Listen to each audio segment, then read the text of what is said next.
Welcome to Oops, All Apocalypses, a show where we explore the collapse of society by playing fun, tabletop role-playing games. I'm your host, Stu Masterson, and I'm joined by two answers to questions that nobody asked.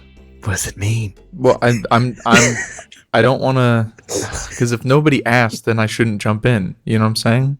But no, you still answer. But if someone like, asks. I understand. Okay, I get it now. It's a funny joke. I hate you. Hey everybody, I'm Brady, and I play Book McReady. I'm trying to enunciate that more so that people get the joke, because apparently not everybody got the joke. A sleuth who has a few more mysteries to solve. What a thrilling introduction. I'm sorry. Thrilling. I gotta go, actually. As true as it is a sentence.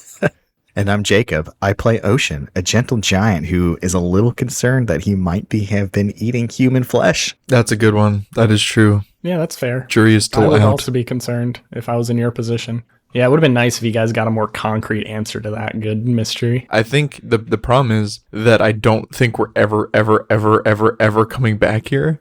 Mm-hmm. So in terms of us ever getting answers to that, the chances are near zero. Yeah. Yeah, and most of the people who would know are dead. You have one survivor, though. Maybe I have a lot of regrets about the way the hospital went down. A lot of regrets. Namely that we probably should have gotten more supplies so that way we don't come back completely empty-handed. I also like that you found this beautiful oasis filled with real food and now it's gone. Yeah, we just destroyed it. We just destroyed it. One hope of farming and actual food. Yeah, just utterly destroyed it. I don't even think we have seeds from what they built. We have nothing. And I think I should have been gentler on this guy's testicles because he is in the car with us now. Yep. Well, this week we're going to try to fall in love with Book and Ocean. Just gets harder every time, doesn't it? Every episode gets tougher and tougher. It should be a stronger, more meaningful relationship now, as we now have 2 more questions before we reach set 3, which is the final, true, deep questions that really get to the heart of everyone. It's for after you're married and you're questioning whether you still want to be with that person. Yes, we're almost to that point. This one is going to be, I think it's still interesting, but I feel a little bad for Jacob in this situation for this question. Okay. I want you to still try to guess based on who you are, I guess, but how close and warm is your family? Do you feel your childhood was happier than most other people's? Oh, goodness. I think that they were like kind of right smack dab in the middle, like warm enough that that Book has fond memories of his parents, but not so warm that they wouldn't leave him behind when they went on a big adventure, if that makes sense. I had always felt that like you guys were very close when they were around, but that could also just be how Book remembers it because he was a very small child. So I guess what does Book think is what I care more about. Not like what does Brady think the truth is. What does Book now think? Book thinks that they were very close, but not very warm, if that makes sense. Yeah, very. There's a specific rating against other people, so you think you're right in the middle still? No, I would say like top 70th percentile for warmness. That's a great question to answer on a date. 70th percentile. 70th percentile. I didn't hear the rating part. I'm sorry. I was reading an email from my mortgage broker who locked the rate even though I fucking told them not to. I'm fuming right now. I'm so sorry. I shouldn't have opened the email. I'm fucking fuming. Use that energy for the podcast. Oh, I'm gonna kick somebody else in the nuts. Oh no, he's a serial nut kicker. I'm going rogue. I'm assuming you guys are familiar at least with this series of unfortunate events book series. I've seen the movie and the TV series. Okay. I haven't read any of the books though. Oh, gotcha. Book's parents remind me a lot of the Baudelaire's parents, is kind of how I picture them. Being like, you had a very sweet, warm, nice childhood, but then the more you learn about them as you go, the more you're like, what were these people really? Who were these guys? And they disappear for the exact same mysterious reason.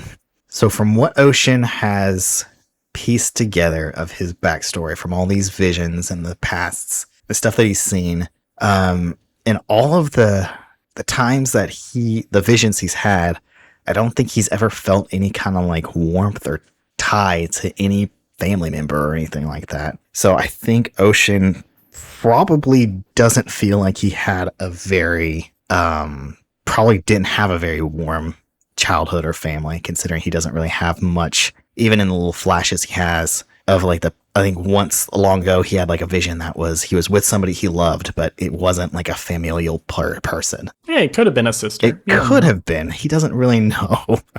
But in all the other visions, he's like seems like he's driven by duty and like he's just hyper fixated on working and getting stuff done. And because of that, I think Ocean probably feels that whatever his family life was, it wasn't. Considering one, he has no idea.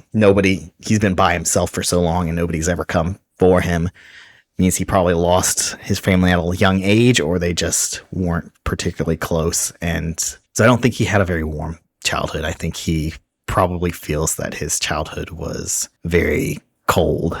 And I suspect he doesn't feel particularly one way or another about the concept of having parents even. I think he sees Book's parents and are like, oh, that sounds like it's nice, but I think you had other people you knew before. It'd be nice to find them, but not like a special connection. Like, oh, it's your parents. Yeah, I don't think Ocean quite sees the appeal of that or the familial bond. I don't think he quite feels it. So same. Oof, we're learning about Stu here. Oh, yeah, I didn't realize I'd answer this question. Yes. My family, I think, was pretty medium closeness. Now I'm not super close. I know a lot of families that are much closer than I am particularly, but I think I had a happy childhood. I'm just a generally happy person. I was happy with just like books and things, so my childhood was good. Handled mostly through my own will and strength. With his rap career in high school. Books, not a book thing. I feel like that is a tough question to answer as the DM because you don't want to say too much. Yeah, I'm not letting you guys into my life. I'm not telling you anything. Welcome to Book Snook of Book Takes. I am standing in for Book, who is upset at his mortgage rate right now. He looks very angry. I'm not even upset about at the rate. I'm upset that my real estate agent sent the contract to my broker without asking me first. Yes, understandable anger, just like the understandable anger I felt while reading Lucifer's Hammer. I like Lucifer's Hammer, despite some of its more problematic representations of people of color, which obviously is probably easy for me to say as a white person, but, here we are. Definitely a novel of its time. I like the science part. The science was good. I've read one other book by Larry Niven and whatever Pornelli, I think that's how you say his name is. If you wanted us to remember his name, he should have got top billing on the book. Yeah, that's all I'm going to say. But I read one other book that they collaborated on called The Mote in God's Eye. And after reading that book, I came into this book with the same kind of expectations I had on that book. And that book and Mote in God's Eye was very like, ooh, rah. Military better, scientists dumb, scientists unable to do stuff, scientists stupid, caught up in all things, military better at negotiations than scientists, puny scientists just get in the way. That was like the whole theme of that book, it sure seemed like. So I was expecting like a very like not particularly pro-science angle on the book, considering the last book you read. They contain multitudes. Yeah, I guess. But I was very pleasantly surprised by like how kind of grounded the book felt, and for its time pretty progressive, I want to say, with like scientific focus. My only complaint on that front is he clearly had a pretty anti-environmentalist oh my god, yeah. Where it was much like environmentalists are holding up the progress of science. Yes, which in the specific examples he was talking about, I think nuclear power is probably a pretty cool idea. So I kind of agreed with what he was saying, but I think like it was clear in his writing that he kept harping on the hole in the ozone layer stuff, but that was like demonstrably proven true. And also when they stopped using whatever that chemical was, that the ozone layer actually started recovering. Yeah. So it's like you're talking about chlorofluorocarbons, something like that. Yeah, I remember learning about it in high school, but I don't remember any of the technicalities of it. It's what was previously in aerosols. Yeah, but the writing was very good. Not really a spoiler because the entire novel is about a comet that hits Earth and the catastrophes that result in that and people trying to survive after that cataclysmic event. But that happens like a third of the way through the book. In my opinion, before that is pretty boring. Yeah. While that's happening is like some of the best book reading I've ever been involved in. I read through that third of the book so fast. It was a struggle getting through the first third. And not as much of a struggle, but it still took me a while to get through the last third. But that middle third from like right before impact, like the 2 weeks before to the weeks after of everyone kind of slowly coming together. Oh, I blitzed through that stuff so quickly. Yeah, it was very well written and very exciting and a good change up from what was before that. So like I also appreciate the slowness of the beginning, but I think my favorite part in the middle book, there's a lot of like really dank shit that happens in the middle, that middle portion with the comic that strikes. And if you're reading the book, we don't want to spoil it too much, but there's one sequence in particular that really stuck with me because it was really well written and also kind of like poetic and like a melancholic sense. And it was two people who I don't even know if they ever showed up in the novel. I think they're just two characters that just showed up for this one scene and then never showed up again. I mean, for obvious reasons for what happens to them. But they're like sitting on a mountaintop and they're watching the comet. And the first initial strike hits and it blinds one of them and then they can't see anything. And then he's just like, he initially kind of freaks out a little bit and is like, I'm blind, I can't see anything. And then the guy with him just kind of like calmly like puts his hands, he holds the guy's hand and says, I don't really think that matters anymore. And then he describes, it's from the perspective of the guy that no longer can see. And the other guy he's listening to the way that the guy is describing the comet striking and the devastation that occurs from that. And I thought that was just a really cool passage. It was really melancholic, but also kind of, I don't know, it wasn't like they were afraid. They knew what was going to happen. They knew they were going to die. And the guy initially panicked because he went blind. But after that, they both accepted and resigned their fate and just kind of like I forgot about the that show. That was really phenomenal.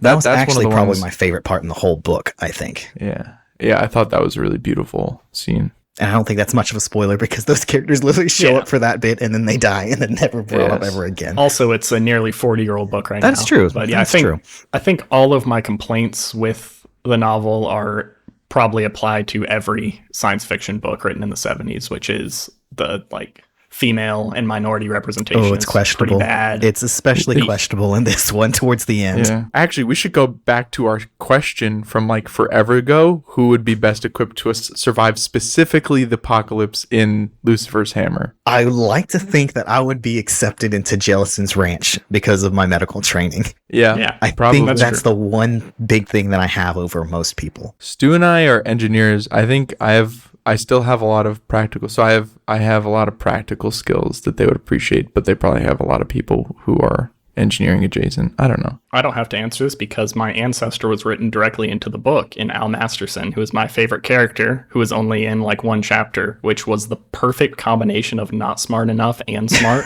where he worked at JPL or something. Yeah, he was the janitor at JPL. So he was around all the smart people and he got all the details, but all of the smart people were smart enough to know that the chance of a comet hitting is literally astronomical. So they didn't do any good preparation, but he was like, I did really just like at that level, I still need to prep. And he got his shit together and they actually stopped following his character, but he definitely lived a happy life forever. I choose to accept that he lived a happy life and made it to Colorado. Yeah. And with that in-depth review, review, 7 out of 10. That was an entire podcast in of itself. We could probably do a whole podcast discussing this book. I had a lot. You gave it a 7 out of 10, Stu? 7 out of 10. I'm going to give it a 7.5. Ooh, Brady was slightly more positive than... Because of the good science. Good science. 0.5. And with that, let's get back to the action.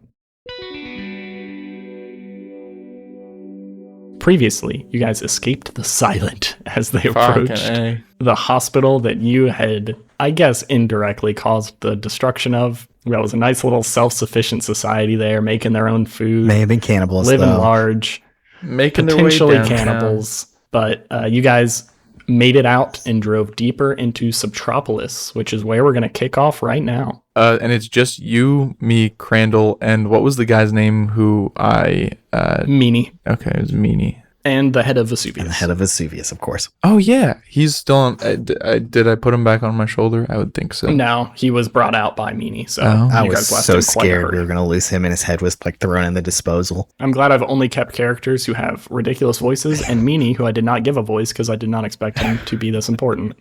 Meanie is the cornerstone of our strategy going forward. So Meanie said he was familiar with this area, right? Yes, he did say that. Hey, Meanie? Yeah? I'm sorry that I kicked you in the nuts. Whoa, Book, you kicked this man in the nuts? Like, hard. Like, ridiculously hard. And then I tied his shoes together so he couldn't follow me. And then he tied my shoes. They're still tied together. Actually, I had to cut my shoelaces, so my shoes are very loose. Well, that is actually, little known fact, that is the strategy that Alexander the Great used to untie the Gordian knot. So congratulations, you just reverse engineered a little bit of history there. I don't know who that is, but cool. Well, I guess you guys didn't know everything in your little medical tower, did you? Sorry, I shouldn't be mean about that. All of your friends are dead. Hey, do you know how to get out of here? Where are you trying to get?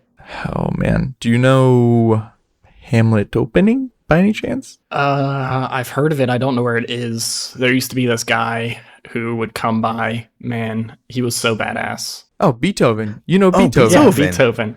Yeah, what have you heard about Beethoven? I heard that he has only ever cauterized his own wounds. No Band-Aids. Well, what did you hear, Ocean? I heard that he doesn't use a shovel. He just digs with his hands.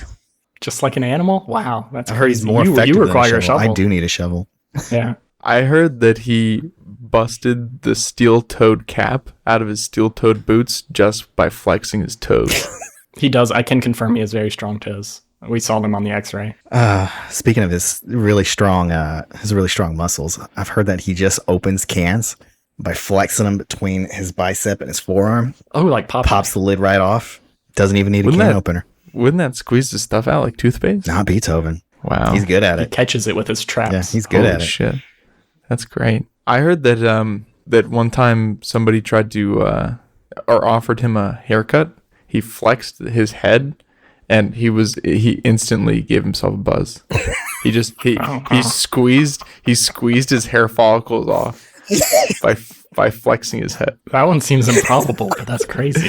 It's just what I heard. Yeah, these are all just rumors, meaning we don't know how true they are, but we've heard he's pretty impressive. You have one more. I have one more. Yeah. He helps a lot actually in Hamlet Opening with our power issues. Whenever we have a down line, instead of, repair it, he just grabs one end, grabs the other, and he runs current between his body until they get somebody over to fix it. Wow. Very conducive solution. Yeah. And he doesn't even flinch. His hair doesn't even stand up. Because he flexed it off right beforehand. Probably. Man, it ties together. One time he was eating at a bar and the glass broke above him and fell all into his Cheerios, and he just kept going. He just cranked through that bad boy. God, you've heard such better rumors than we have about Beethoven. Do you know which bar sells Cheerios? No, I've actually never had Cheerios. He told me about them. God, I want Cheerios so bad. I had Cheerios once. Did Book have Cheerios when he was a small child? And when you gave babies Cheerios, you just pour it out in the on a little plate and they just pick them up. Is that how Book had them? That's how he still thinks he eats them. Yeah, because there's no milk. There's certainly no milk. That's what I was gonna say. Book is picturing Beethoven with a plate full of scattered glass and scattered what are they? Cheerios, and just picking with a bib glass on. Glass Cheerio With a bib on. Yeah, but he told me about Hamlet Opening, but not like where it was. But he said that's where he was from.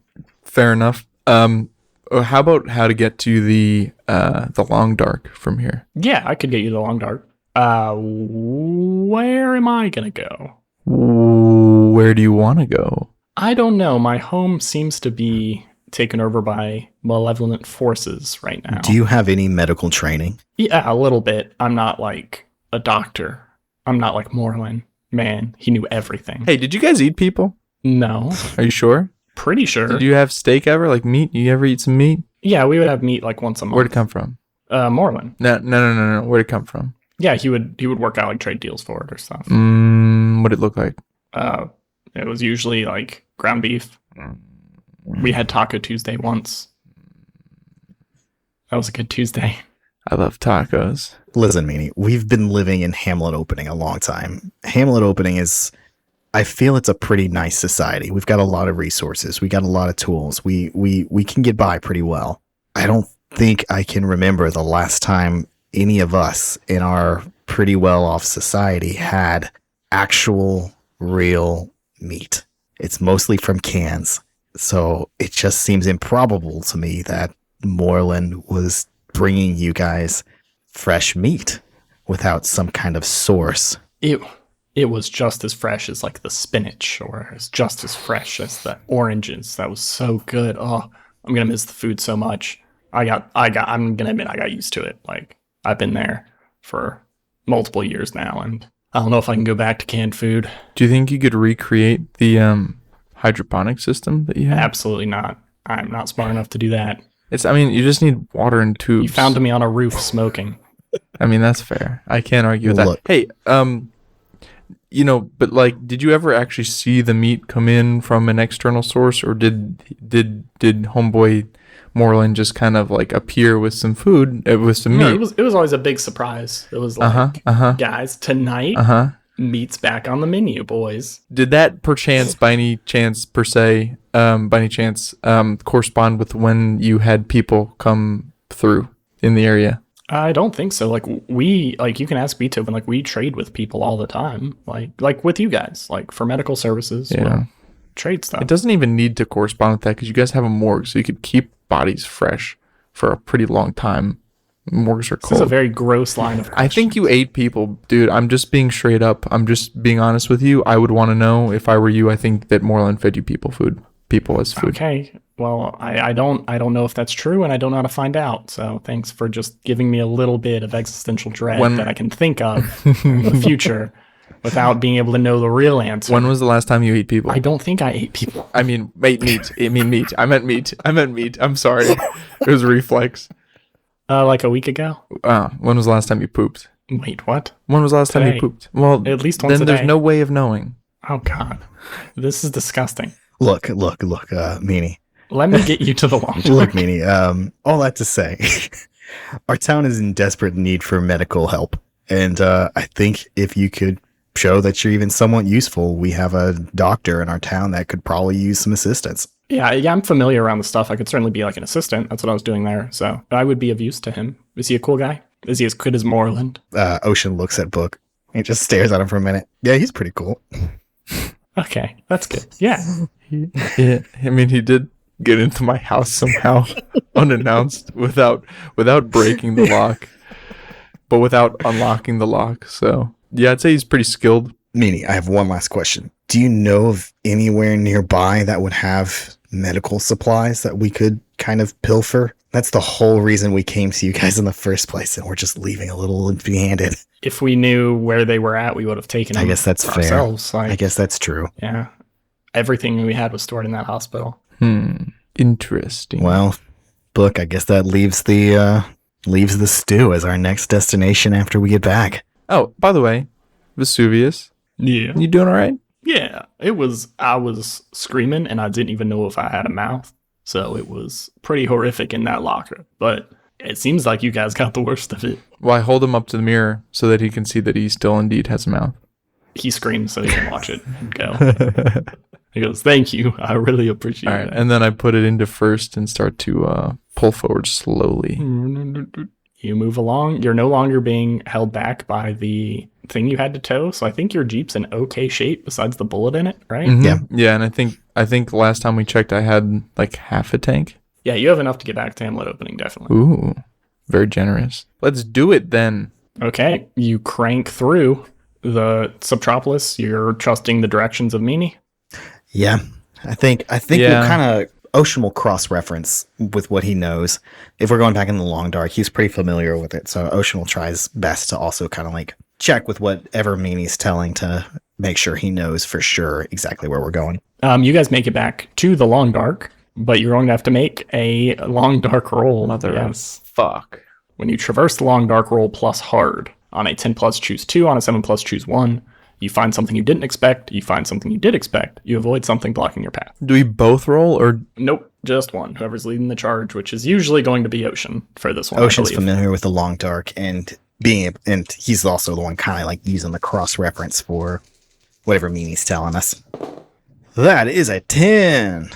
Hell yeah. Choose 2. Didn't even have to help. I think find something that we did expect, as in a familiar path to Hamlet Opening. That could be what you find. That could be something that we find. Oh, God. That's true. Or it could be the spider that we... It could. And I think avoiding something blocking our path would probably be a good choice here. So yeah, you make it back to an entrance to the Long Dark. This is actually one you're not super familiar with, Ocean. It's further north up than that main huge interchange that a lot of people take in to Subtropolis. But you kind of understand geographically where it's at, and you think you could probably line back up with that main thoroughfare that ends up leading right by Hamlet Opening. So you get in, to the tunnels, headlights shining in front of you, not illuminating very far. You don't have those cool Humvee headlights anymore that were extra strong, extra wide, extra bright. But you're able to speed through these tunnels at a pretty fast pace. As you're going along, Book, give me a read a sitch roll. Reggie. That was also a 9. Jeez, we're rolling rocks today. I get an extra one because I can sniff the wind. What is my best way through the long dark to Hamlet Opening? And let's change it up. We always do what should I be on the lookout for. What is the best way through the long dark to Hamlet Opening? And what is the biggest threat to me, to us? You're cruising along for quite a while, and you get some confirmation you seem to be at least heading towards the right direction because a car does zoom past you. It's like a muscle car. It does not slow down at all. If you tried, would you guys try to wave at it in any way? Or? Just zooms past us? Yes. I give it the Jeep wave. Just Okay. 2 fingers. The horns? Just 2 fingers up on the steering wheel. He does not react. You see it as a guy driving. You barely see him for a second. He's going so quickly in the opposite direction of you on these curvy tunnels where he just moves a little to the side, not enough for a full car width, and just whoops past. Does even honk or nothing, or just No, nothing. Just keeps going. It's Mad Max. Ocean recognize the car? The car does not look like one you've seen at Hamlet Opening. It's Madonna Maximum. It doesn't look like a super crazy car, like you haven't seen any like that before, but you don't recognize the person that you briefly see or the car. Or it's Batman. It could be Batman. But as you turn away from him and look back on the road, Book, you notice there's something a little weird about the ground in front of you. You're heading towards a downward slope, and you notice that along the edges here, it's actually a super loose earth. You'll take a +1 on this, utilizing your read a sitch roll, but you're going to roll a deal with bad terrain roll. Roll plus cool, modified by your vehicle's handling. All right. Roll plus cool +2. +1. Sorry, +1. Just marking my second XP that I got in short succession. When it rains, it pours, folks. Oh, no. Oh no, not. Shit. Don't make this our fail. So I got Snake Eyes +2 +1. So I got a 5. That's pretty poor. Indeed. So you see it coming just in time. What do you do to try to react to it? It's loose soil? Yeah, you notice the ground is much looser here, and you're headed down a downward slope. What would be your reaction to deal with that? You think it's too late to... I'll say whatever the fuck you want. Go for it. Yeah, I'm going to choose my action in accordance with my roll. So I made a bad roll, so I think Book is going to try to slam on the brakes, which is obviously not a good idea. You slam on the brakes, trying to stop before it becomes too bad, but you realize this is as the weight of your vehicle goes onto it, the earth actually starts flowing with you. It's almost like a mudslide, but of dry earth. I don't know if there's a name for that. Just a dry slide. A silt slide. Yes, a nice silty slide. As you slam on the brakes, you start fishtailing to the side, and just as the tunnel starts narrowing further and further, and you both get this sudden rock as the Jeep starts scraping both the nose and its tail against the edges of these stone walls. One of your headlights flies off, gets crunched underneath your large front tire, and the back gets kind of crumpled in before you come to a stop. You see the dirt keeps kind of flowing up on you, and it doesn't submerge the vehicle. It's not nearly that high, but it goes up probably a few inches on your tires on the higher side. Your vehicle takes 1 armor-piercing damage. Luckily, you're in a Jeep, so you're able to get out of your slight predicament pretty easily, unwedge it. Like the Austin Powers? Yes, it's identical. Nice. It's a 372-point turn. Just... There's a bunch of crunching while you're doing that. Your cattle guard on the front is all messed up, but you're able to work your way back down the tunnel and keep going towards Hamlet Opening. Pretty quickly, Ocean is able to recognize the area where you're back up to kind of the main thoroughfare tunnel of the Long Dark, which from at least this area back to Hamlet Opening, Ocean knows super well. So as you're approaching the town, what's your guys' plan for this? How are you going to deal with going back into town? Because last time you left surreptitiously. Yeah. Last time I think we left on their assumption that we were just going to check some stuff out, but we're going to come back and get the spider to go to the stew. I think last time we also left through the Long Dark, so I imagine we would just try to come back the way we came. You can come back the way you came. As you literally get into the town, what are you trying to do? Meanie. What do you want us to do with our guy Maple, you want us to introduce you? Yeah, no, that would be great. If you guys got like a good in with him and you think I could get a job working for him, I would love if you guys just hooked me up with him. I could try to show off some of my work. We initially came out for medical supplies. We don't necessarily have very many. I think we have whatever Crandall has in his bag, which was, Band-Aids? But I guess... I also had this. And he pulls up a, 2006 Bluetooth headset. Crandall, I don't know what we're going to do with that. What?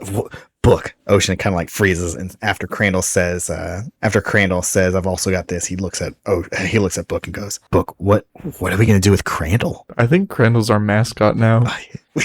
Ocean looks back and is like, can we keep him? No, he doesn't say that, but what do we do with him? He's a warlord with no lord to war, with no war to lord. Yeah, oh man. Honestly, I think it would be fun just to kind of see what happens. We're kind of our town's kind of led by a warlord of sorts. I mean, it's true, yeah. Who's to say there's not room in this town for the two of them? Yeah, I thought I would probably stay here. Crandall, what skills do you have? I'm pretty good with technology and pranks. I'm a leader of men. I'm inspiring. How would you feel about being a radio host? Oh, hell yeah. What if we set Johnny Hertz up with Crandall? That would be quite the duo.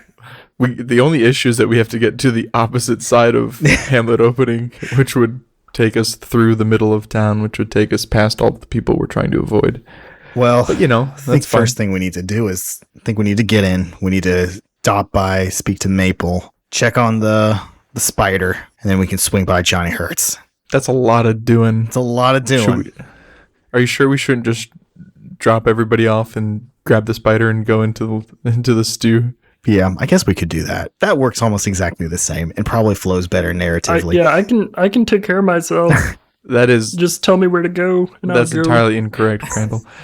Crandall, we'd like to introduce you. Actually, wait. We can just call Johnny. I take my walkie-talkie. Johnny, this is Book. Red. Fuck. Do you read me? Ooh is Red. Wait, I think I know your real name. Book. Do you read me?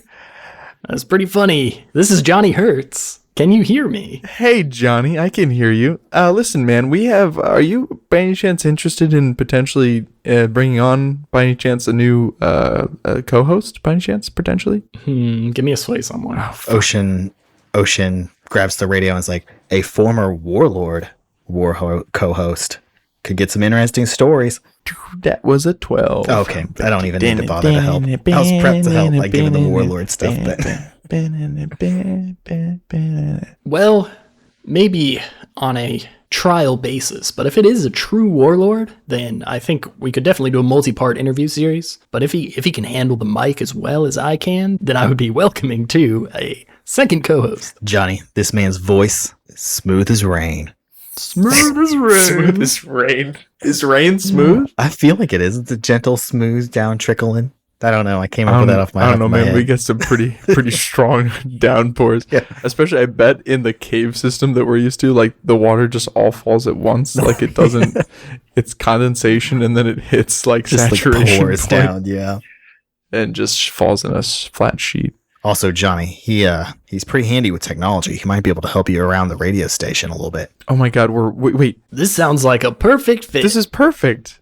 Johnny has your tickle explode. You can do more pranks. Oh my God. What have we done, Book?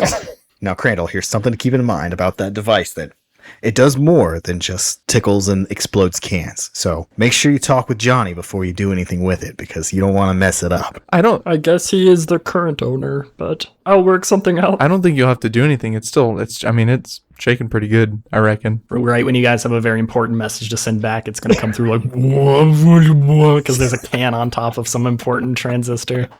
Oh my God. I'm excited for it. But Nice. Johnny goes, yeah, just send him my way whenever, and I'll get him. I'll watch him for a few days at least. I'll watch him. That is exactly what we need. Thank you. I draw a little map for Crandall. He takes it, but does not look at it, and starts walking towards. Wait, Crandall, before you go. Yeah. Yes. Ocean holds out his hand. It's like, it's good serving with you. You son of a bitch. And he gives you a big predator high five. As you release the high five, his hand drags along your forearm down your fingers, and you feel this like moisture accumulating behind it, like the thin trail of a slug as he removes his hand from your arm. How does that man's hands get so moist? It doesn't make any sense. And he flicks his hand. I don't want to talk about it. I think he's very well hydrated. I don't want to talk about it. All right, well, that's Crandall taken care of. I guess next is up is Maple. Should we go speak to them ourselves and bring Meanie in with us? How many days has it been since we were home? Been at least 3, right? 3. I think it's been exactly. Because our first escapade was basically a full day's worth, right? And then it took 2 days for us to recover, and then right at the tail end of that last second day, we booked it out of there after the disaster that unfolded. So I would like to write a letter to Maple that goes a little something like this. My dearest Maple, I regret to inform you that I will not be meeting you on this occasion, but I have sent a small token of my appreciation of your extension of my deadline in the form of this individual. He will be able to assist you with any medical tasks that you have, and comes with a small smattering of supplies in the form of band-aids and a Bluetooth headset. Hey, Vesuvius. We assure you that we will return. Why the fuck did you just interrupt me? This is gold. This is an amazing note. I was in the middle of writing my letter. This is an incredible note. You totally interrupted my train of thought. I was reading over your shoulder. You clearly were not. I was reading what you should have wrote. But then I crunch up the piece of paper and I throw it out the window of the car and I start over. And I write all of that, but then I add this individual is a medical professional and a medical assistant and a medical professional will be able to help you. And then I take out my first aid kit that I keep in the Jeep that has like exactly a quarter of a tube of Neosporin and 1 Band-Aid and 1 piece of gauze, and I hand it to Meanie, and he goes. Shumway. Okay, yeah, thanks. Thanks, guys, for the ride back. And just maybe saving me or maybe destroying my home. I haven't really come to terms with it. We saved you, for sure. I mean, you were like clinically dead. You were clinically dead. You had a nuclear power plant with a savage AI that you guys had harnessed and tied to essentially what do you call it when you chain a dog? Yeah, I didn't know that, but thanks. We should probably go get the spider and get the fuck out of here before anybody sees us. Should we talk to anybody, do anything, or should we just book it out of here? Well, we got to go to my cave because that's where the traveling tradesmen are. And so I take us to the cave. I want to look at the mirror, see if the mirror's showing anything interesting. And then I think we should, while you handle your spider pickup. Okay, I'll go check it out. I think this is exactly probably the perfect timing. I think he said it was going to be ready in a few days anyway, so hopefully it's done. We're so good at transition scenes. We really are. We're just so good at it. So smooth. Yep, you make it back. You see Slimothy Jimothy. I forgot. Dusting off his hands. I forgot that's his name. But that wasn't the guy who was working on the spider, was it? It was Slimothy Jimothy and then the guy working. Yeah. Who was the guy? The name of the guy? Clever Hans. Clever Hans. How do you remember it's all like this you don't shit? even listen to our podcast. God, that's impressive. And Slimothy Jimothy sees you coming and he goes, "Oh, wow, I was starting to be a little bit worried there because we got to head out very soon. But you're back to pick up the spider?" Yeah. This has been fixed. Is it ready? Yeah, let me tell you. And he puts his arm around you and he leans close. He's like, Clever Hans was very impressed with the trade that you worked out. So I think he threw in a little bit extra. And since he finished, he worked quite quickly. But when he finished, he's all over whatever that weird thing you gave him is. He's super excited about it. So you've really made a friend here. Well, yeah, let's check it out, Slimothy. The more book hears, the more certain he is that was a critical piece of technology that they needed to defeat the AI. Ocean turns to Book and Book's not that's here. right. Oh, I thought Book came with it. Oh, that's right. Yeah, but never mind. Do you want to be here? You can be. I feel like I walked up with Ocean and then I was going to go. When he went to go get the spider, I was going to go to get my mirror to look at it. Well, then in that case, Slimothy Jimothy, as he directs Ocean towards this, what is clearly the spider with a big tarp over top of it, he looks down at Book's fucked up cane sword sheath and he goes, "Oh, pretty fancy sword you have there. It seems to be a little fucked up. Would you like a new holster for that?" I do believe the term is scabbard. I'm not one of our blacksmiths, but I'm sure we have something that fits that. Do you think you'd be able to? Yeah. Do you think? Yeah. Do you think? Well, what do you got to trade? Do Do you wanna? Can I have a moment to think about that? Yeah, just come back. No problem. Go take a load off in your own home. It's all good. Do you want some food? Like, can I just give you some food? I got some cans of food. To trade? Yeah. Yeah, maybe. Right. But I think if you got a cool book, that'd be more interesting. All right, I'll go think about the books that I know. It's like giving away a fucking like book that I know. Tossing a child every time he gives a book away. All right, book walks into his little cave to both look at the mirror and then look at the books that he's okay with parting with. Okay, I'm gonna stick with Ocean for a second here. Then we'll go back to your mirror investigation. Okay. All right, I'm excited.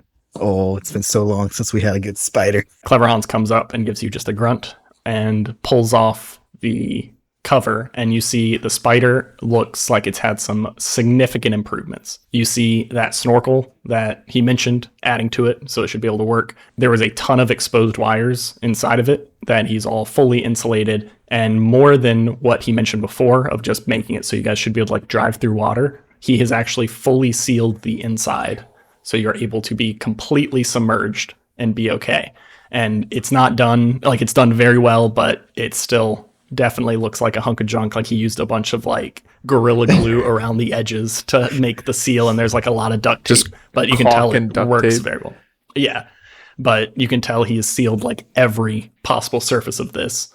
And he describes that the snorkel completely works, but you're actually able to fully submerge if you activate this lever here, and it'll block off the exhaust, but your car will start filling up with all of the exhaust that would normally be going out the snorkel. So limited. So it's a very limited effect, but you're able to be completely submerged, and he guarantees you your vehicle as well as all of the spider unique mechanisms will work while underwater. Yes, and we'll get carbon monoxide poisoning. And you will slowly get carbon monoxide poisoning. As long as we don't stay in too long, we're fine.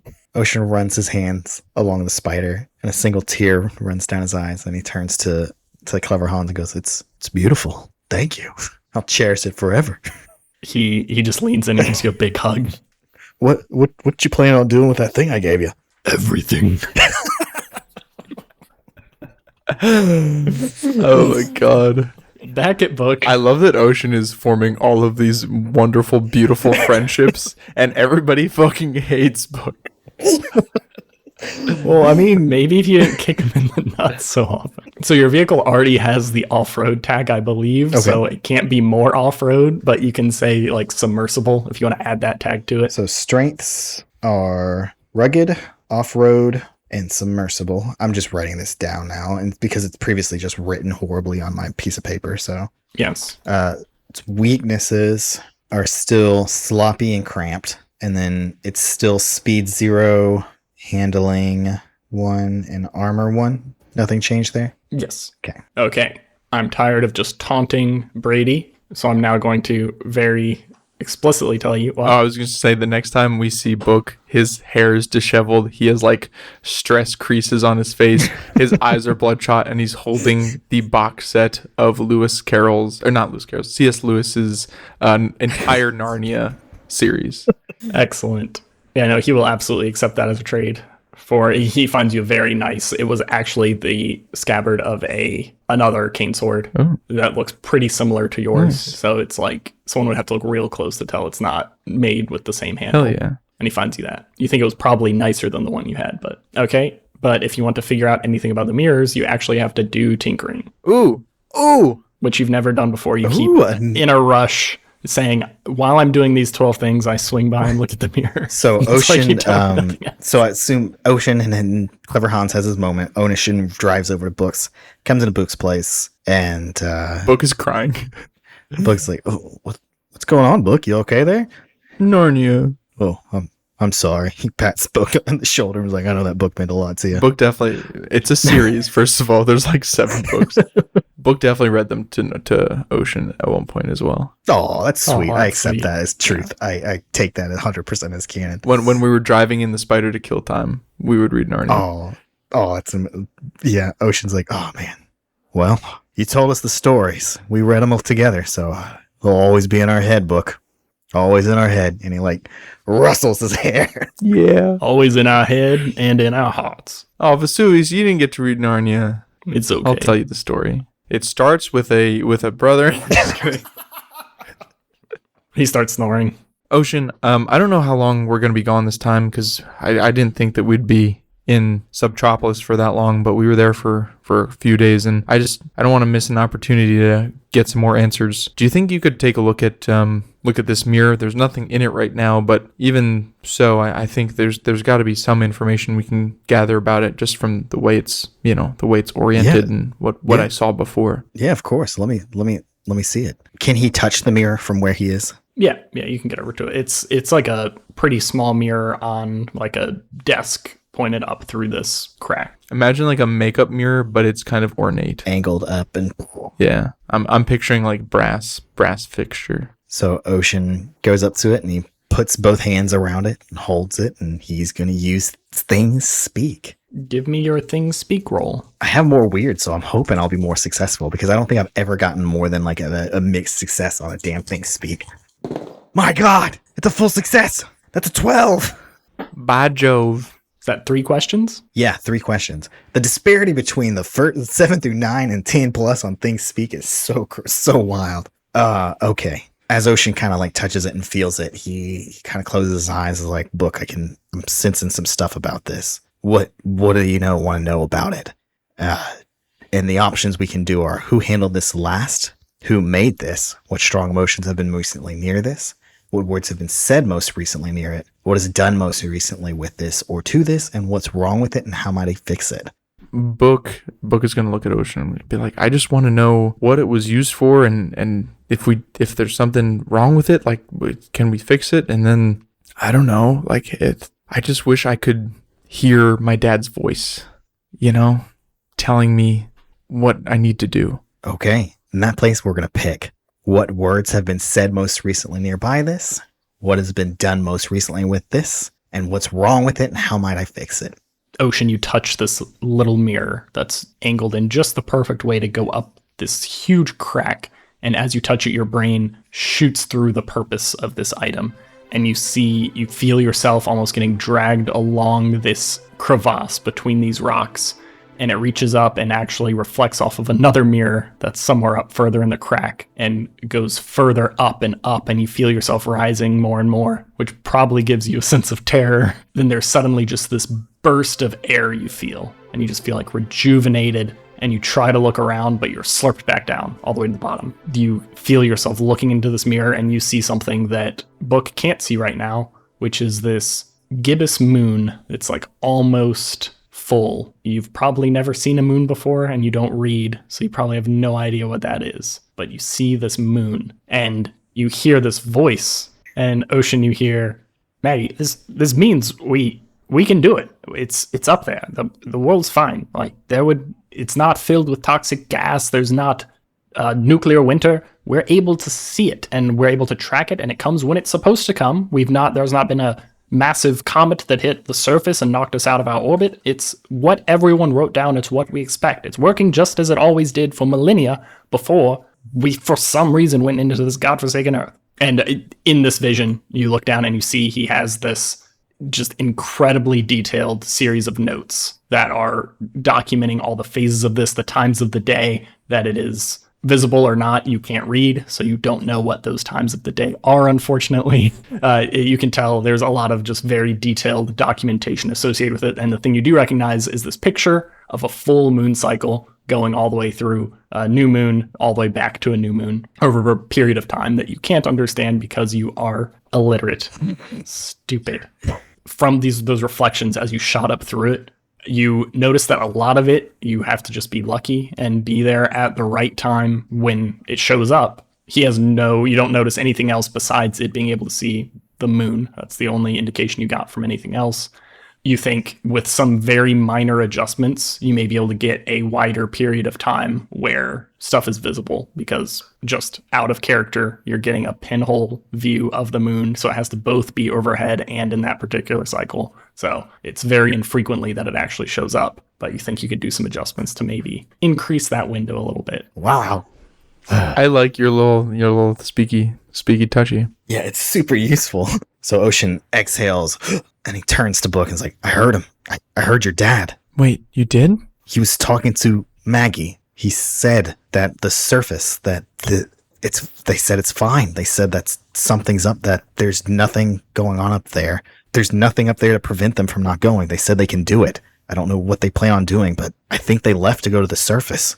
And then I saw this, and Ocean grabs a pen and he draws the moon cycle that he saw in the picture. It's like, I don't know what it is, but it was this big bright object up in the air, and they had notes and pictures of this, and that's what the mirror shows. That's what this whole thing's for. It's to look at this object. This crack goes all the way up to the surface. And I think we might be able to make this better.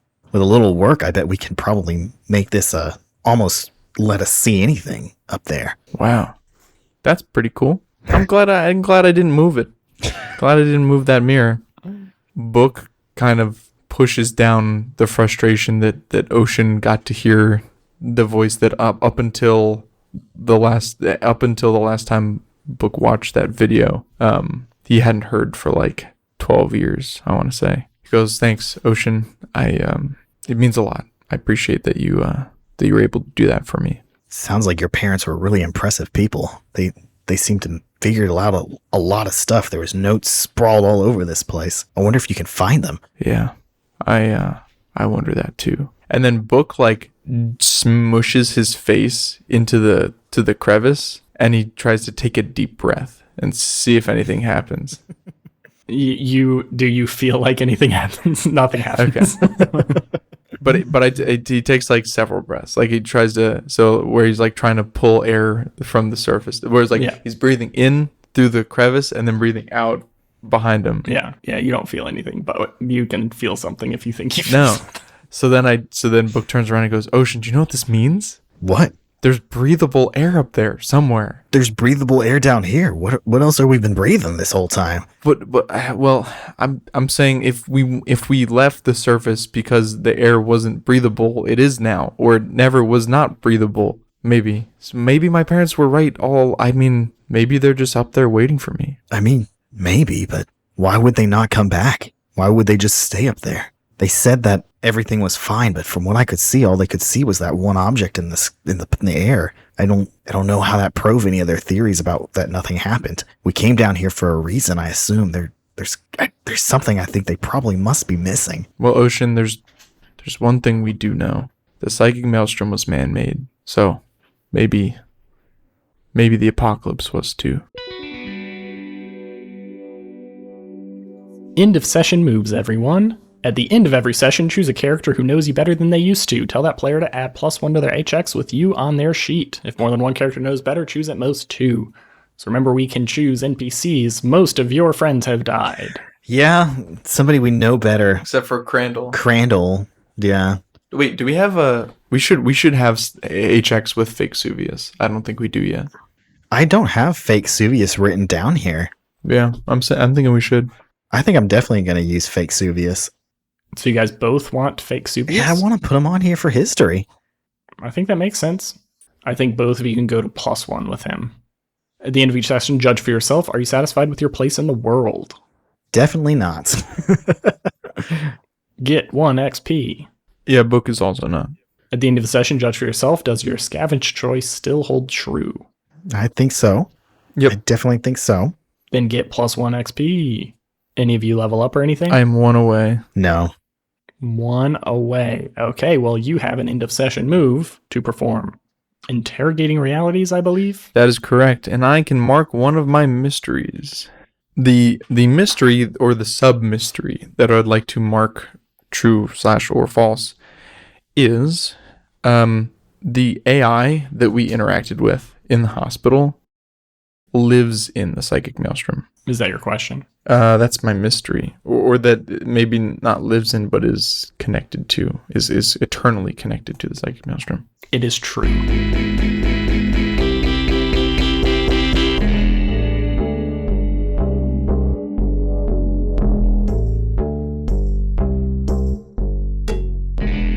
Thank you so much for listening to Oops, All Apocalypses this week.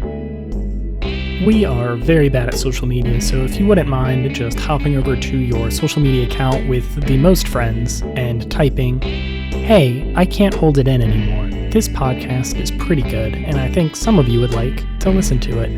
Find it at www.stu.cool/listen. That's Stu, S-T-U.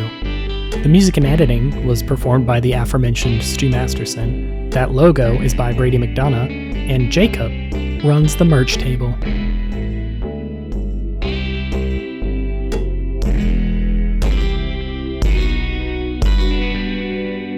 Love you, bye.